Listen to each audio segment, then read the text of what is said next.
Topic very close to heart. We're doing a lot of work in the area of employship, so very excited to be able to share this with all of you. But I'm going to be talking to you here over the next 17 minutes about my insights on in the whole scheme of opportunities that lie in the area of being able to build employeeship within organizations. So if you look at organizations, what are we actually looking at? We're saying that leaders and managers are responsible within organizations, and we've been talking about leadership since morning. So leaders and managers within organizations are responsible for financial performance. Do you all agree? Yeah? Responsible for financial performance within an organization. Are they responsible for people management? Yeah, managers, leaders, responsible for people management. They're responsible for employee morale. Yes? Customer satisfaction? Systems management? Yes? Yeah? So, I mean, upward managers and leaders, I mean, we're talking about building characters through leadership, we're talking about, building expansive organizations by getting them to be able to create the right kind of climate and culture, and no one's debating the fact that leaders and managers are very instrumental in defining cultures within the organization. But if you're going to look at the entire body of work and research and insights and development and all of that, all the tools have been created around the poor leaders and managers. They're supposed to be managing everything within organizations. Financial performance, morale, systems and processes, the success of the organization. Everything is what managers are supposed to be doing, what leaders are supposed to be doing. So there is a huge emphasis on the quality of leadership within organizations. But it's only one part of the success within organizations. The big question I'm going to be asking here today is, what about being a great employee? Yeah, there's lots and lots that we keep talking about in the context of being a great leader and a great manager. What happens to the whole body of work? I mean, if you go to look at leaders, if you look at the pyramidal structure within an organization, what is the percentage of people that would constitute leaders within an organization? I mean, I would typically imagine, 5 to 7%, 10%, if you want to be on the safe side, 10%, yeah? And if you want to look at people who transition from being individual contributors to leaders of other people, at least supervisory role, you want to extend that number from 10 to what, 20%? Yeah, maybe 20, in some organizations, depending on the nature of industry, 25%. And the big question I'm beginning to ask this audience here today is that leaders and managers, yes, they're very important to being able to define the success of the organization, but they constitute only 10% of the organization, at best 25% of the organization. What happens to the staggering 75% of the organization? Are they responsible for being able to drive the success of the organization? Are they responsible for morale? Are they responsible for systems and processes? Are they indeed responsible for the success of the organization? So the big question we're going to look at here today is enough about leaders and managers. Let's try and take a look at what about being a great employee? Yeah, what happens to the staggering 75, 80, 90% of the organization who exist at different levels within the organization and have a very stellar role to play in enabling the success and performance deliveries at different levels throughout the organization. So there's a fair amount of body of research available in terms of not as staggering as for managers and leaders, but some degree of research done to be able to ask a cross-section of managers on what do they really expect when they're talking about great employees. So what should great employees really look like?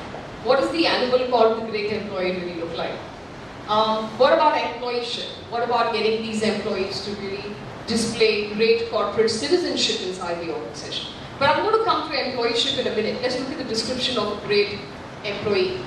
So the research shows that a great employee, as most managers and organizations have defined, is an employee who's reliable, can be counted on, is organized, is motivated, is team focused, is professionally competent, can do his job, or her job, keeps their promises. So if they say they're going to do something, they can actually do it and can follow through to achieve their goals. So we're going to run through that list, yeah? Very simple list there. So somehow when it comes to employees, we seem to have diluted our expectations there over here. It's more kind of general. But reliable, they need to be reliable, which means if they tell you that they're going to do something, they're typically there to be able to do it. So reliable, they must be organized, manage their time, I would imagine, effectively, be organized in terms of being able to prioritize work and so on, must be motivated.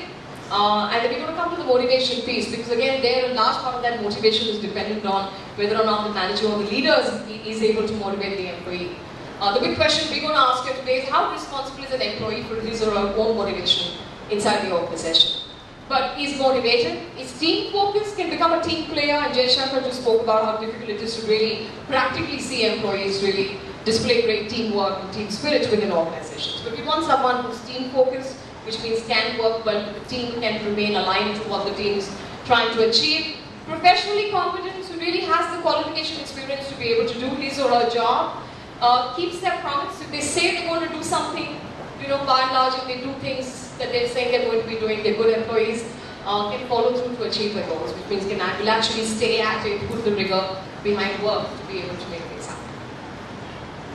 But then McKinsey came along and told us about the war of talent, remember?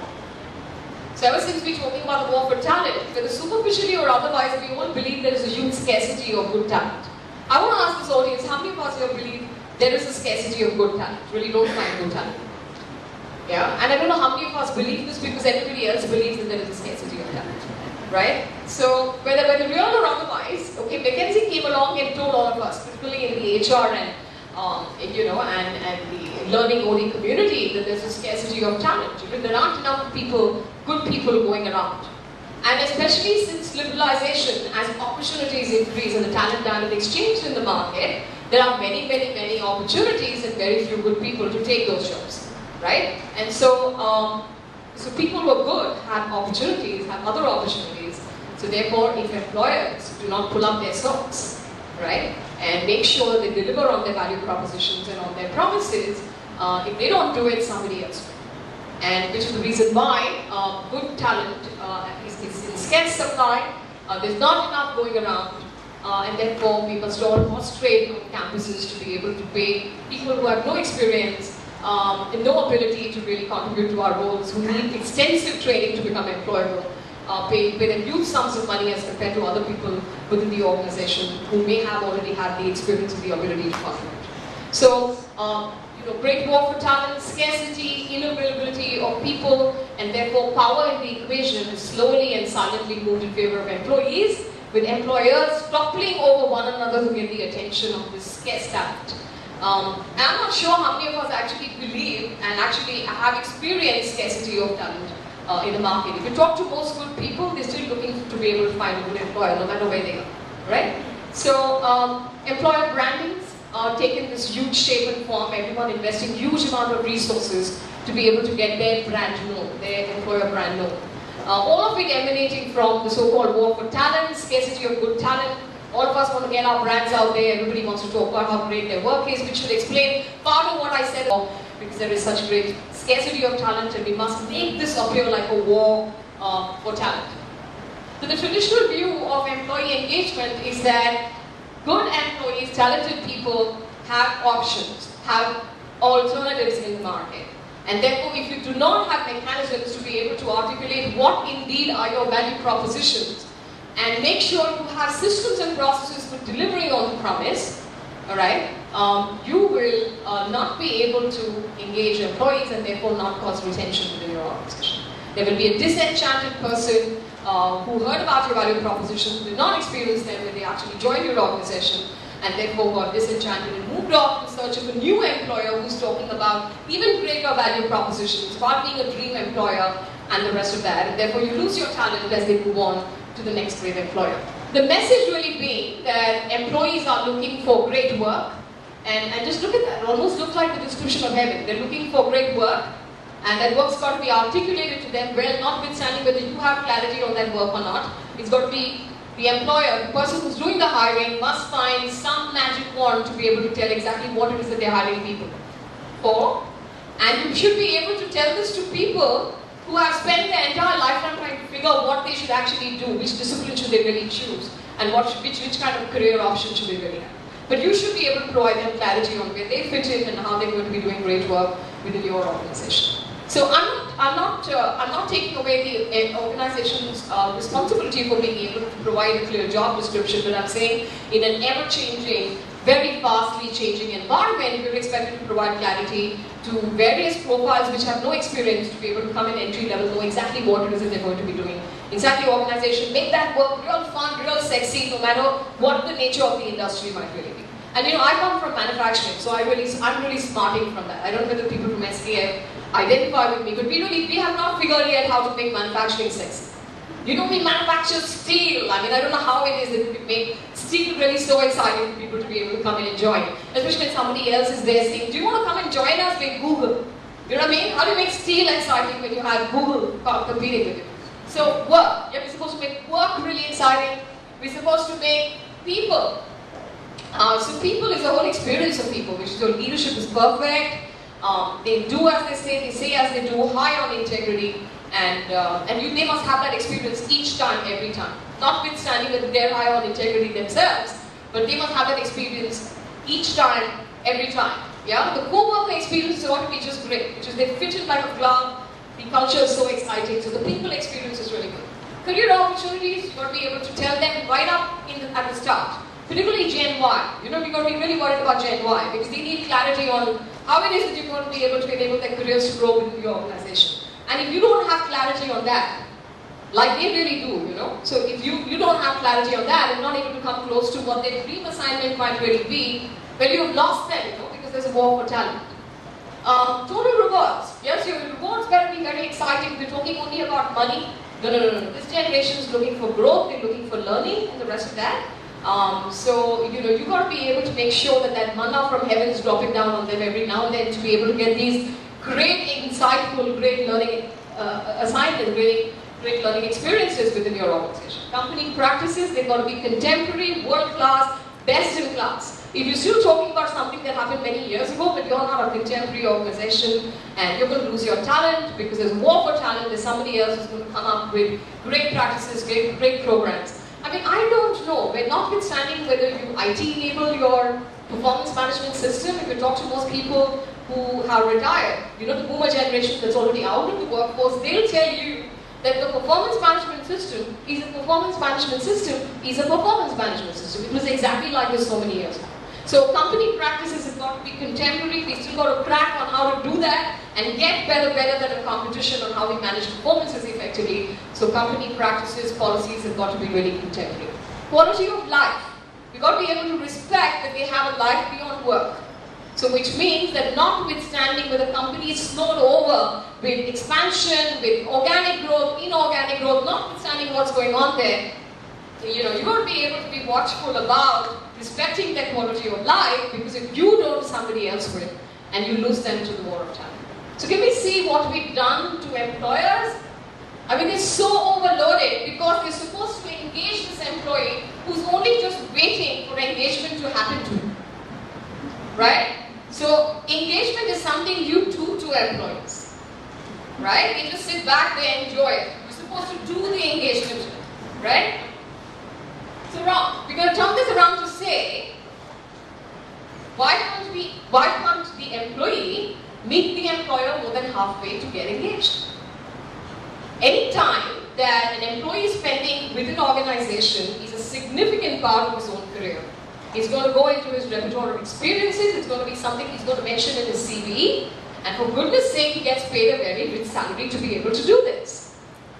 So why isn't it an employee's responsibility to meet an organization more than halfway to get engaged?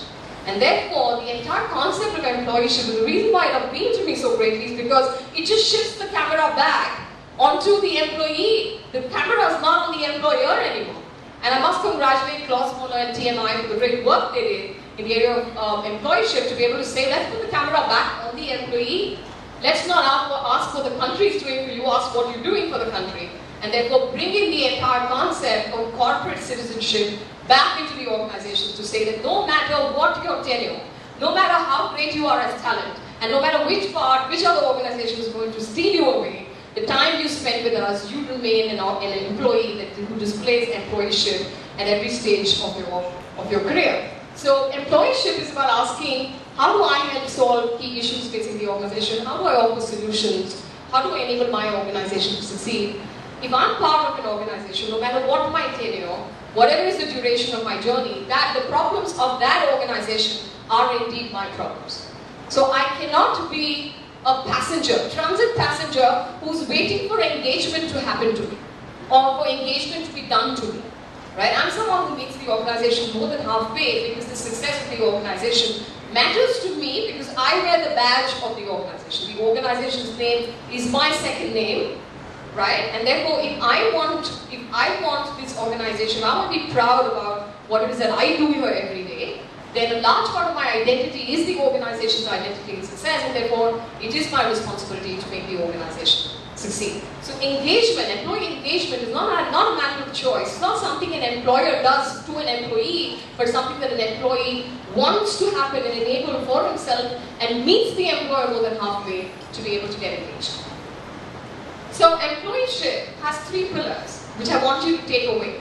I have only 17 minutes to share something which I'm so passionate about. The 3 pillars to take away: responsibility, loyalty, and initiative. So when we're talking about employeeship, we're talking about employees who display responsibility, employees who display loyalty, employees who display initiative. The only catch here is you're going to stay with me for a minute, because the 3 words responsibility, loyalty, and initiative are different in the context of employeeship.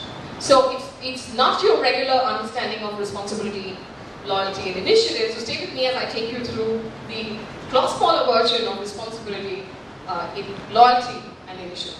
So we take responsibility first. Responsibility is something we expect employees to take within our organization. And if you reflect back, in most of our organizations, we presume that employees are going to be responsible. And what a dangerous presumption that can be. We just presume that all employees who come in and are receiving a salary are being really responsible. Responsibility here does not only mean owning the job that's been given to you. Responsibility here means ensuring that whatever it is that needs to get done for the benefit of the organization, which you can contribute to in the purview of your role, gets done. Let me give you an example. A good example of this is, let's say if your head of department asks you as part of a cost-cutting drive to be able to identify areas of being able to cut down costs by 5%. And asks you to give him this report in a week's time, and in a week's time you're ready with this report, and he doesn't ask you for it. And it's week 2, and it's week 3, and it's week 4, and it's week 5, and he's not asked you for it. Have you experienced anything like that before? May not be for cost cutting. Yeah? We're all on the same planet. I'm sure you've experienced it. I've experienced people coming with great fervor asking for something and then it's just forgotten. You've done it, but it's just forgotten. They're not interested in getting that from you anymore. Now, if you worked on a report like this and you know there are avenues to be able to reduce cost by 5%, an employee that shows employeeship will hound the boss till he implements that report. Will make sure that what he has found out as areas to be able to enhance operational efficiency, will make sure that those improvement ideas are actually implemented within the organization, notwithstanding the processing cost. Now, can you see the loss of productivity we experience at different levels within the organization? Because people believe they did their work. People believe they completed doing their responsibility because the check in the box orientation is that I completed making the report. Whether the report got asked for and actually implemented is not an area of concern for the employee. And as a result, what we end up doing is creating blame games within an organization. We create blame cultures within an organization where you do not encourage employeeship. Employeeship is about every individual wanting to contribute within the sphere of his role, making sure that if he can do something for the betterment of the organization, he will do it despite the organization. He will do it despite the hierarchy. He will do it despite his boss. He will do it despite the head of department. That fervor to make a difference to the organization, to the organization's success, is employeeship. So you see now that it's not responsibility in the common sense in which we understand it, but responsibility to make sure that you actually enhance the quality of contribution inside the organization. Let's go on to loyalty. Another very, very popular word. I mean, you know, if you talk to people within organizations, especially if they've been there for a very long time, you'll hear people who've been there from a tenure perspective the longest within organizations, always talking about loyalty. Yeah, have you experienced that? The ones who've been there the longest like to talk about loyalty. Because the indication of loyalty is tenure somehow in our mind. So, you know, just on an aside, if you've been married really long, then you've been really loyal. I don't know about that, but you know, if you've been into anything really long, it means you've been really loyal. So loyalty, the way we understand it, is long tenures. You know, having been there. You know, I'm the Rock of Gibraltar. We've been the Rock of Gibraltar. What are these young people who are coming in here with new ideas all about? We've been the Rock of Gibraltar with an organization. So loyalty, we have a tendency to be able to define loyalty in terms of tenure. In the context of employeeship, we're looking at loyalty a little differently, but I'll come to that in a minute. Loyalty is a subject I'm very passionate about, very close to heart. Not only because of the way in which it gets misinterpreted within organizations, but because of the way in which organizations are not able to leverage loyalty adequately within organizations. Particularly in feudal cultures, in the absence of an ability to be able to get the real loyalty through within organizations, the only thing employees end up aligning to is not the organization but an individual. So we do have loyalty within organizations, not like we don't, but we end up having loyalty to individuals and not loyalties to organizations. And as a result, what we end up creating are cultures of psychophancy. We create cultures of psychophancy, which means if you're loyal to the boss, you'll succeed, and if you're not loyal to him, you won't. And it is such fun to watch the disarray in which people find their careers the minute the boss moves on. Because suddenly they don't know whom to be loyal to because they're not loyal to the organization. And therefore, loyalty here in the context of employeeship is loyalty to the organization, loyalty to the team, loyalty, most importantly, what an important area, loyalty to a decision that the organization has made. Loyalty to a decision.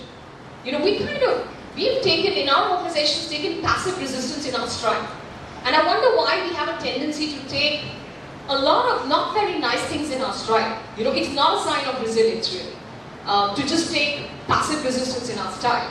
It is so common to see people attend extensive meetings and then go right out, step right out, maybe sometimes even just for the coffee break to say, that was all crap, it's not going to work. But they won't say it inside the room. They will not say it inside the room. Loyalty is about dissent until decision. Dissent until the discussion and confrontation. And all of that till such time as a decision is made. But when a decision is made, we remain loyal to the decision. Loyalty is about creating a culture where employees are united in public and have conflicts in private. And therefore, the ability to create employeeship as part of your organizational culture is to create a culture where people fight with each other, and that's great. They argue with each other, that's fantastic. They disagree with each other, which is superb.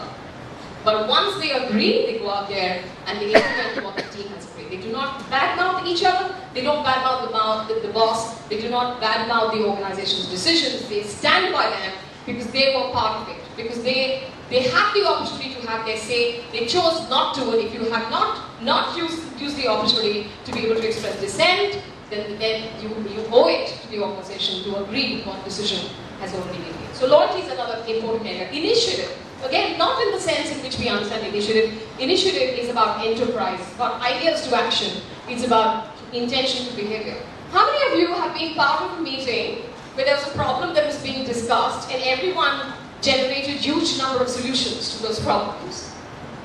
And when you finish the meeting and you actually had to go back and implement those ideas, suddenly you found you were alone. There's nobody else there to be able to implement it. How many of you experienced this? Come on, put your hands up. You're lying if you're telling me you haven't experienced this. Yeah, I think all of us have experienced this some point in time or the other. Where you will actively participate in a discussion and there are ideas generated, but when it comes to actual implementation, lo and behold, people have evaporated from your life. They're not there anymore to actually take that idea to fruition. That's the kind of initiative we're talking about. Not just to talk, but to walk the talk and to have the respect to actually carry through ideas. When people have initiative, they walk the talk. They go from ideas to action. They go from intention to behavior.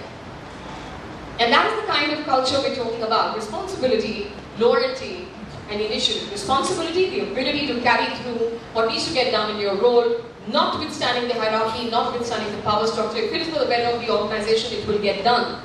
Loyalty is loyalty to teams, to ideas, to decisions that the organization might make. Initiative, the ability to take ideas through to fruition, through implementation. So how do you really create, incubate a culture of responsibility? Yeah, I'm out of time, so I'm going to take 1 minute more. Okay, privilege for organizing the session. What's it? Yeah, let me take 1 minute more. Incubating responsibility. How do you really incubate responsibility? And my suggestion to you is ask provocative questions of teams. Yeah, put them into focus groups. Ask them provocative questions. Show them the analytics. Show the leaders the analytics of what the teams are saying. Get the teams to tell you what it is that they're experiencing and why they're experiencing whatever it is that they are experiencing. And I put some provocative questions out there on responsibility. Leaders are quick to own successes, reluctant to own failures within our organization. Employees generally believe their successes or failures on the job are not within their control.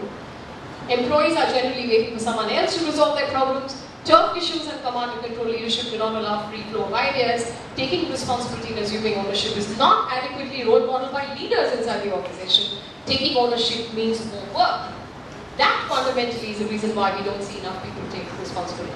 Ask provocative questions of groups of people on what exactly is happening, what is impeding their employership, so that you can try and create environments of contribution.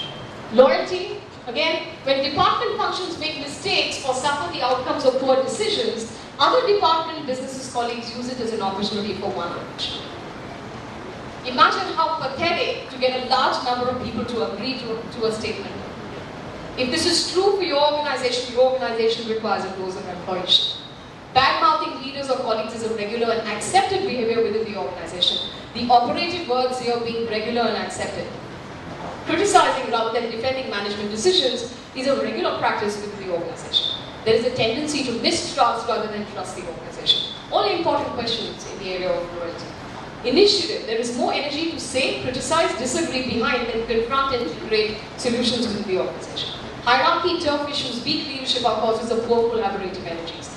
Lack of role clarity can hamper initiative and contributions. A rigid hierarchical leadership style stifles initiative and innovation within the team. So all very provocative questions to ask and to showcase back to the leadership on what's really going on, what's coming in the way of our employership.